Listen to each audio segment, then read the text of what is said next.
Everyone, हाय दोस्तों, नमस्कार दोस्तों।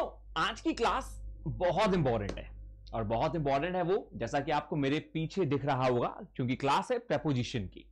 There are number of students who have told me कि सर पार्ट ऑफ स्पीच में बहुत सारी चीजें हो रही हैं, लेकिन एग्जाम्स जो हैं इस समय चल रहे हैं एसएससी सीजीएल, सीएचएसएल, इन सब के लिए, सीपीओ के लिए, और उसमें सबसे ज्यादा जो इंपॉर्टेंट नंबर्स के एक पार्ट ऑफ स्पीच होती है वो होती है प्रेपोजिशन। तो दोस्तों आज की हम जो क्लास में सबसे महत्वपूर्ण कुछ क्वेश्चंस करने वाले हैं प्रीवियस ईयर्स में जो आए हैं वो हम करेंगे प्रेपोजिशंस में से।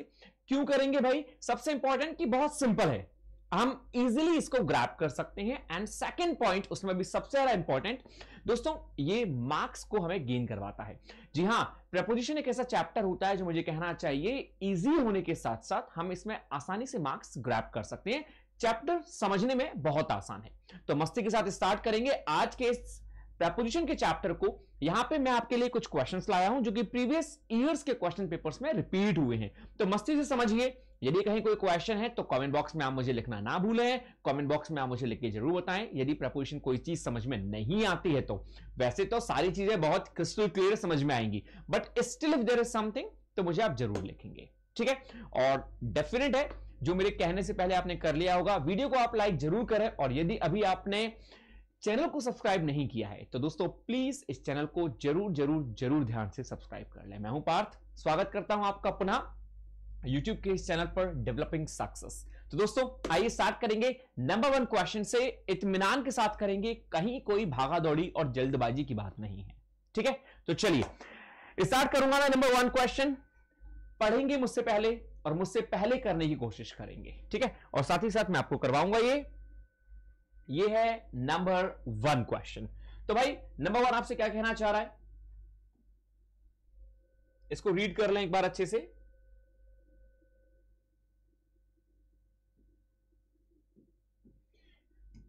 ओके दोस्तों, नंबर 1 ने कहा she lived dash London dash 1992।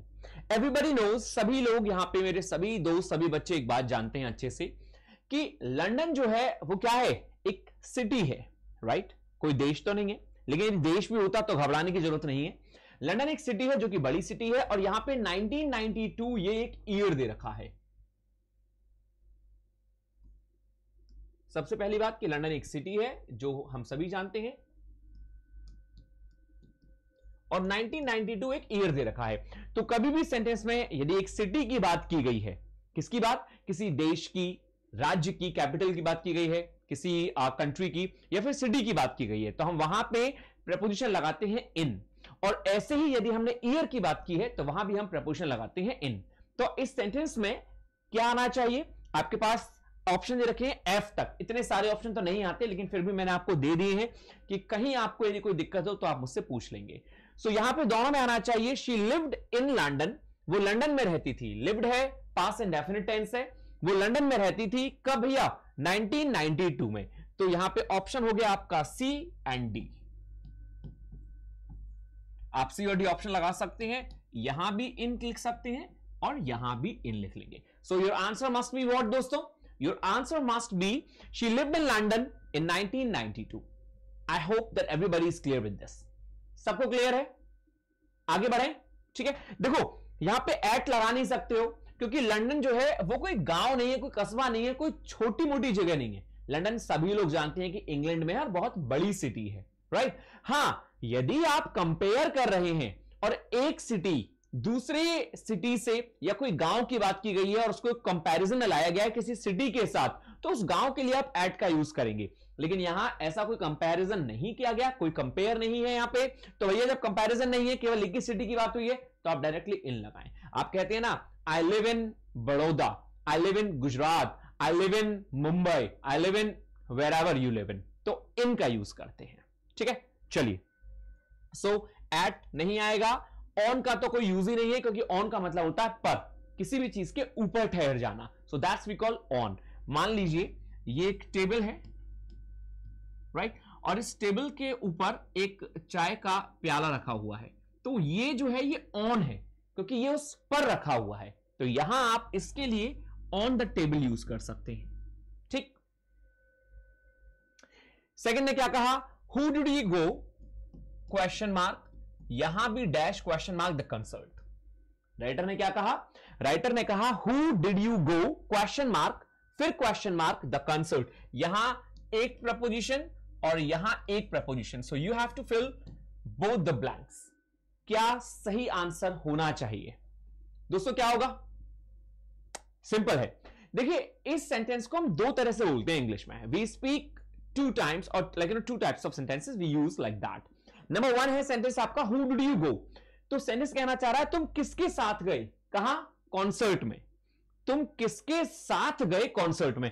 तो किसके साथ की इंग्लिश एक तो होती है विद हुम। तो मैं आपके लिए यहां पे लिख देता हूं with whom. I hope that everybody can see this one. This one is visible. ठीक है, विद हुम को कहते हैं किसके साथ। लेकिन मान लीजिए कि यहां पे हुम का यूज ना हो, जैसे यहां पे राइटर ने हुम का यूज ना देके हु का यूज दे रखा है, तो हु के साथ भी आप विद का यूज बाद में कर सकते हैं। सही पकड़े हैं? तो आप कह सकते हैं who did you go with. तो यहां पे आप पहले विद का यूज कर लें, तो हम यहां पे पहले विद का यूज कर लेते हैं। Who did you go with, कहां पे गए? कॉन्सर्ट में। तो जब आप डायरेक्शन को शो करते हैं तो वहां पे दोस्तों आप एक सिंपल सी प्रपोजिशन का यूज करते हैं टू। तो यहां पे हो गया who did you go with to the concert and that should be the very right answer. तो क्या हो गया? Who did you go with to the concert, मतलब with and to, they both must be the right answer. Is it clear to everyone? किसी को कोई भी कैसा भी डाउट? आई होप किसी को नहीं होगा। सिंपल है। चलो अब क्वेश्चन आता है कि सर जी हां, क्या हम कोई और नहीं कर सकते? यहां पे मान लीजिए यदि मैं यहां पे इन करना चाहूं, who did you go in, senseless है। Who did you go at, from, at, आप कुछ भी लगाने की कोशिश करेंगे so those all will have the senseless meaning, और हमें सेंसिबल मीनिंग निकालना है। तो इसीलिए हमारे पास क्या बच्चा? Who did you go with to the concert and that's it. आगे बढ़ते हैं। Number third, what is number third? She is thinking dash going dash university.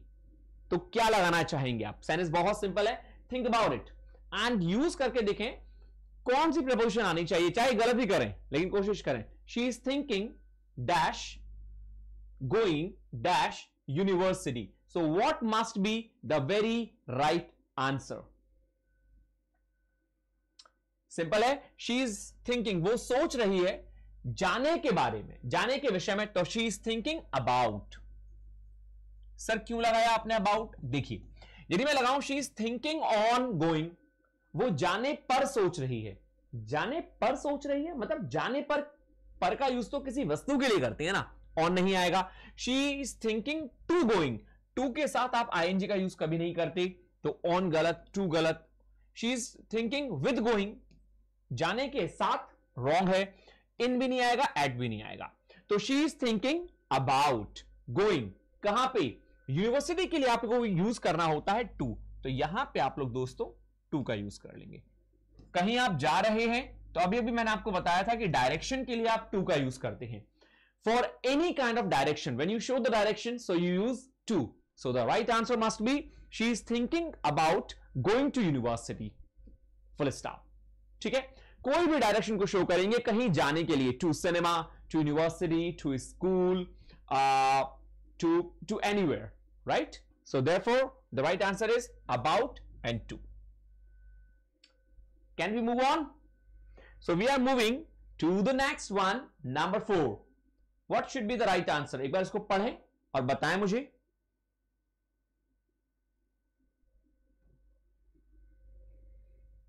पढ़ लिया होगा आप सभी ने। सेनेस ने कहा I go dash bed dash 10 PM। तो राइटर ने क्या कहा? आई गो डैश बेड, मैं बिस्तर पे जाता हूं डैश 10 PM। सो क्या सबसे सटीक इसका आंसर होना चाहिए? मैंने अभी भी आपको बताया, इतने सभी जितने भी हमने अभी तक प्रपोजिशन की, कि जब आप किसी डायरेक्शन को जाते हैं तो आप टू का यूज करते हैं। तो क्या हम ये नहीं कह सकते आई गो टू बेड, मैं बिस्तरों पे जाता हूं? अब आप ये तो लगाएंगे नहीं आई गो इन बेड, आई गो इन, गो के संग इन का यूज क्या है भाई? गो के संग इन, और वो भी बिस्तरों के अंदर, तो इनका यूज गलत है यहां पे। आई गो फॉर बेड, मैं बेड के लिए जाता हूं, जैसे कोई बिस्तर खरीदने जा रहा हो, तो सेंसलेस है। आई गो ऑन बेड, बिस्तरों पर आप लगा सकते हो, आई गो ऑन, मैं जाता हूं, लेकिन गो ऑन नहीं, आप जंप ऑन तो लगा सकते हो कि मैं बिस्तरों पे कूदता हूं, लेकिन कोई जाता है किसी चीज पर, सेंसलेस है। तो गो के संग आप हमेशा किसी डायरेक्शन को दिखाने के लिए टू का यूज करते हैं। तो आई गो टू बेड, कब भैया, समय दे दिया है, तो जब भी बात टाइम की करेगा राइटर, तो हम उस टाइम के लिए एट का यूज करेंगे। तो सेंटेंस हो गया, I go to bed at 10 PM। These are the very beautiful and the simple prepositions, guys, and I hope that everybody can do this one.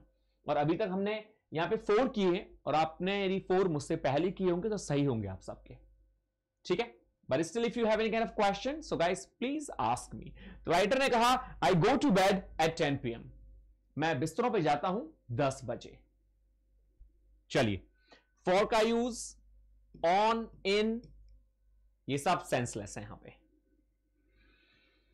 बच्चों आ जाओ, number 5, can you come dash dinner the day dash tomorrow.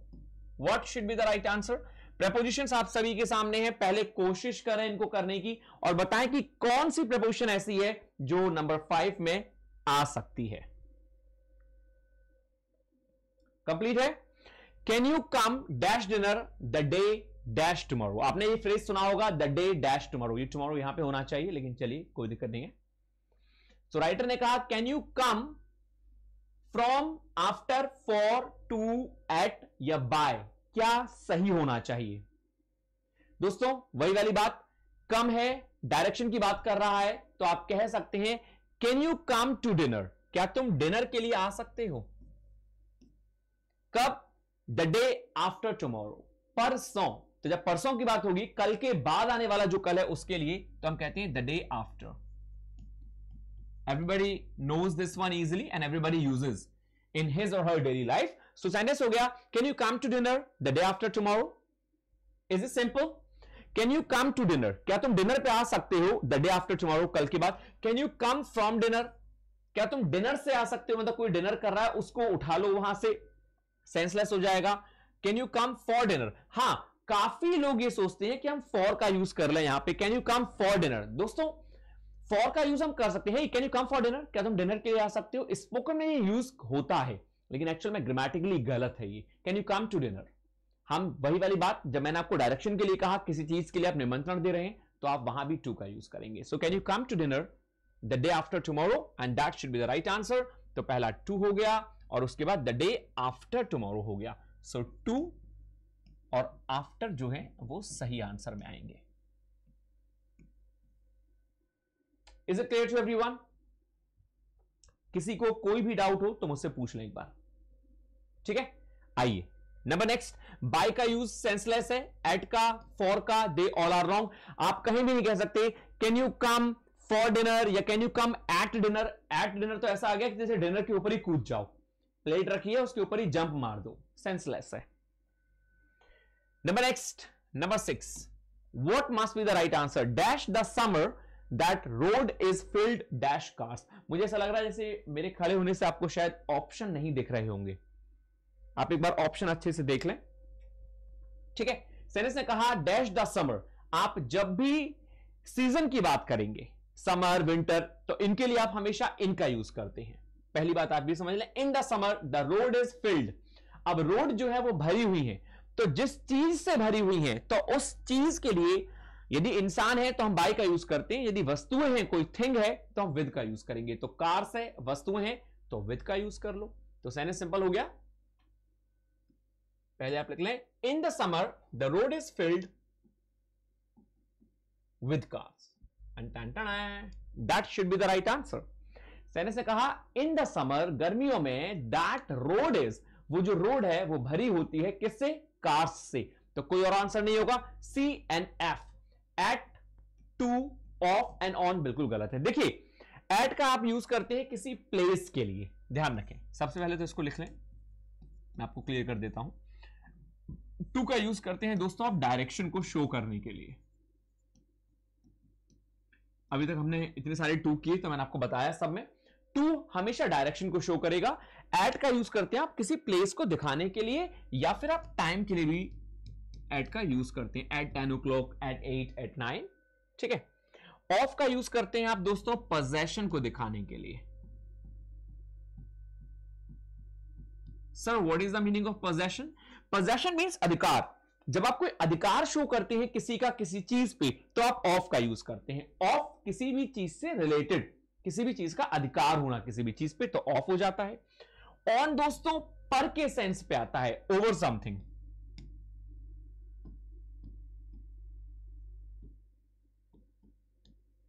किसी भी चीज के ऊपर। With का मतलब तो होता ही है किसी के साथ में।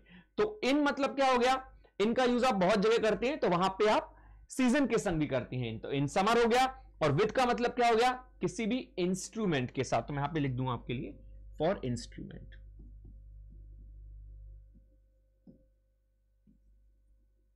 ठीक है। और इन टाइम के लिए भी लगता है, सिटी के लिए भी लगता है, लेकिन यहां सीजन के लिए भी लगेगा। आई hope that everybody is pretty much clear with this. ठीक है, चलो नंबर 7 ऑप्शन एक बार देख लें जल्दी से। मैं हट जाता हूं किनारे आपके लिए। देख लिया होगा आप सभी ने। आप समझेंगे इसको। Interest dash the green mussel is not limited dash Africa. तो भाई अभी तक जो हमने बात की थी उसी चीज को ध्यान में रखना है। पहला तो देश की बात हुई है, डायरेक्शन दे रहा है, तो डायरेक्शन के लिए बच्चों क्या यूज करेंगे? जी हां, एग्जैक्टली डायरेक्शन के लिए यहां पे टू आना चाहिए। एक बार पढ़ के भी देख लेंगे। इंटरेस्ट अपने साथ एक फिक्स प्रपोजिशन लेता है, वो होती है इन। तो यहां आ जाना चाहिए इन। बस हो गया हमारा sentence. Interest in the green muscle, interest जो है ग्रीन मसल में इज नॉट लिमिटेड, वो कोई बैरियर नहीं है, वो लिमिटेड नहीं है। कहां तक? अफ्रीका तक। तो राइटर ने कहा interest in the green mussel is not limited to Africa. तो एक जगह इन आ गया और एक जगह टू आ गया। फ्रॉम, इन, ऑफ, एट, बाकी जो है वो दूसरे में नहीं आएंगे कहीं भी। So they all are wrong. I hope that everybody is clear. किसी को कोई doubt? Is there any single one who has any question? यहां पे थोड़ा सा उल्टा पड़ रहा है और मेरे लिए ये लेफ्ट हैंड का पड़ जाएगा। ऑप्शन आपको दिख रहे होंगे सभी को। ठीक है, चलिए एक सेकेंड गाइस, ये माइक यहां से निकल गया। एनीवे, जब तक आप नेक्स्ट करिए number 8। Just a second.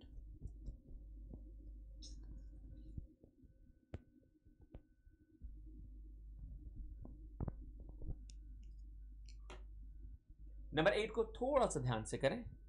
I am connecting with my mic, wait a minute.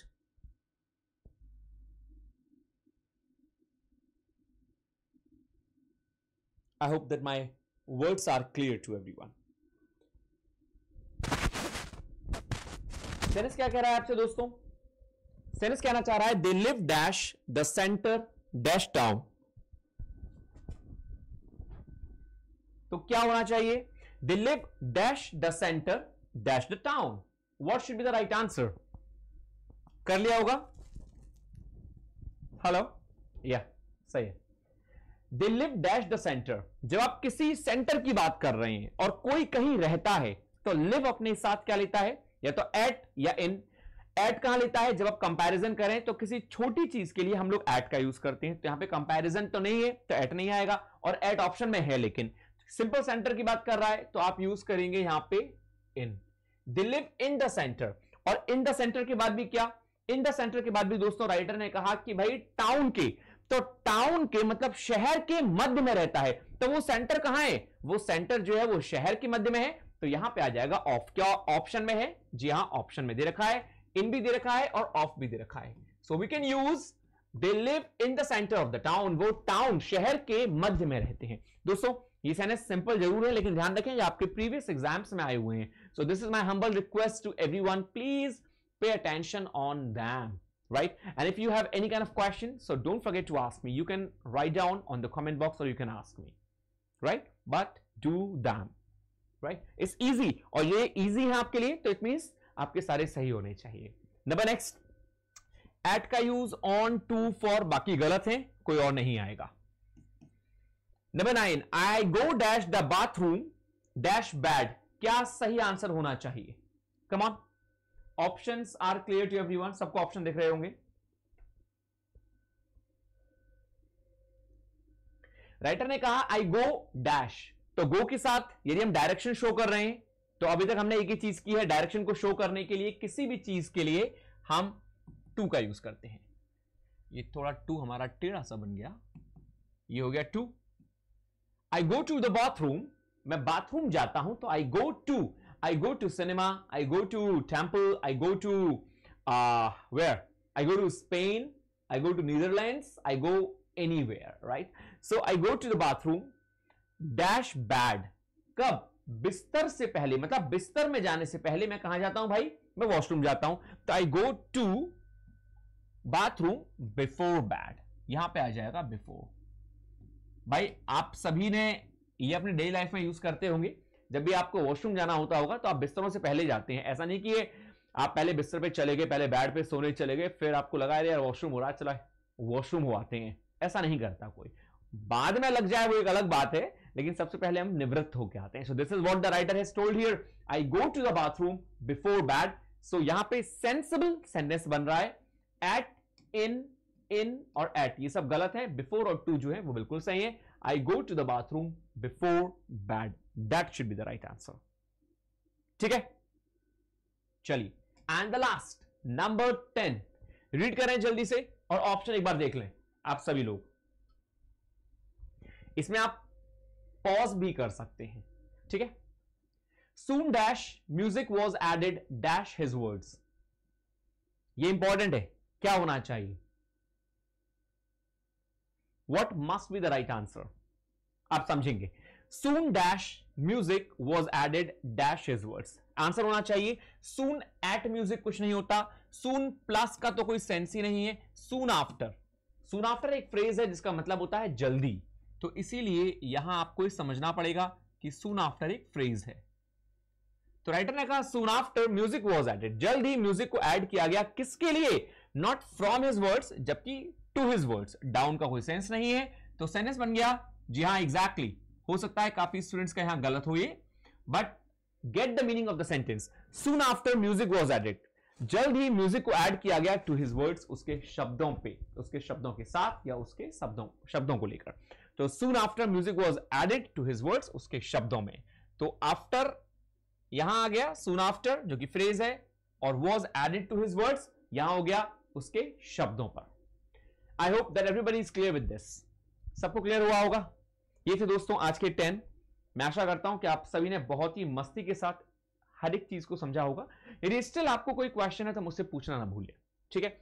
मैं बहुत ज्यादा करवाऊं, बहुत सारे करवाऊं, ऐसा करना बेकार है, क्योंकि प्रपोजिशन के आज हमने 10 किए, नेक्स्ट टाइम फिर से हम लोग 15 to 20 करेंगे, 10 करेंगे, लेकिन इनको प्लीज आप जरूर अच्छे से करें और वीडियो को शेयर करें अपने दोस्तों को, so that there are number of students who are not good at preposition, so they might be good after doing them. ठीक है, एक हम चैप्टर की क्लास भी लेंगे जिसमें मैं आपको हर एक प्रपोजिशन को बहुत ही शुरुआत से, इनिशियल पोजीशन से समझाऊंगा। लेकिन अभी चूंकि प्रीवियस क्वेश्चंस जो हैं वो हमारी टीम ने सोचा जो आपको करवाए जाएं, जो कि आप सबके लिए बहुत इंपॉर्टेंट है, बिकॉज नंबर ऑफ स्टूडेंट्स के पास अभी टाइम नहीं है कि वो चीजों को मैं रिवीजन ले। तो भाई जो एग्जाम्स में आया हुआ है, जो बहुत ही रिपीटेशन मोड में आएगा, तो इसीलिए उन्हीं की प्रैक्टिस आप ज्यादा से ज्यादा करें, ठीक है। और कोई भी डाउट हो आप वो मुझसे जरूर पूछें। यहां पे मैंने आपको बता दिया इस वाले सेंटेंस में, ये आपको समझ में आ गया होगा। सून आफ्टर एक फ्रेज है, तो सून आफ्टर मतलब जल्द ही म्यूजिक वॉज एडेड, म्यूजिक को ऐड किया गया उसके शब्दों के साथ, ठीक है। तो दोस्तों फिनिश करते हैं आज की क्लास को हम यहीं पे इसी के साथ। लेकिन हाँ, प्रपोजिशन के साथ बहुत जल्द हम लोग वोकैबुलरी की क्लास भी लेंगे, और सेम इसी तरह दोस्तों what developing success YouTube channel आपके लिए इंग्लिश में जो करने वाला है वो है सबसे इंपॉर्टेंट चीज कि एग्जाम में जो चैप्टर वाइज सबसे ज्यादा इंपॉर्टेंट चीज और प्रीवियस क्वेश्चंस आए हुए हैं, तो उन्हीं क्वेश्चंस को लेकर आपके लिए सीरीज तैयार की जा रही है। जैसे आज प्रपोजिशन की क्लास हुई, नेक्स्ट क्लास में हो सकता है कि प्रपोजिशन लाएं, या फिर वोकैबुलरी जो पिछली क्लासेस में, सॉरी प्रीवियस पेपर्स में जो यूज हुई हैं हम उनको करें। अदरवाइज हो सकता है कि नहीं, जो एरर्स हुए हों या सेंटेंस अरेंजमेंट आए हैं आपके एग्जाम्स में, चाहे वो CHSL है, CGL है या फिर CPO है, whatever the exams are there, so हम लोग वो करें, सो दैट आपको बहुत हेल्पफुल हो सके कि एग्जाम पैटर्न क्या आता है और कैसे क्वेश्चंस आते हैं, right. So get ready for those all things. Finish करते हैं आज की इस क्लास को यहीं पे। मैं आशा करता हूं कि आप लोगों ने बहुत एंजॉय किया होगा। कमेंट बॉक्स में जरूर लिखें, वीडियो को लाइक करना बिल्कुल ना भूलें, इसे जरूर करें। Thank you everyone, stay happy, stay healthy and stay hungry. नमस्कार।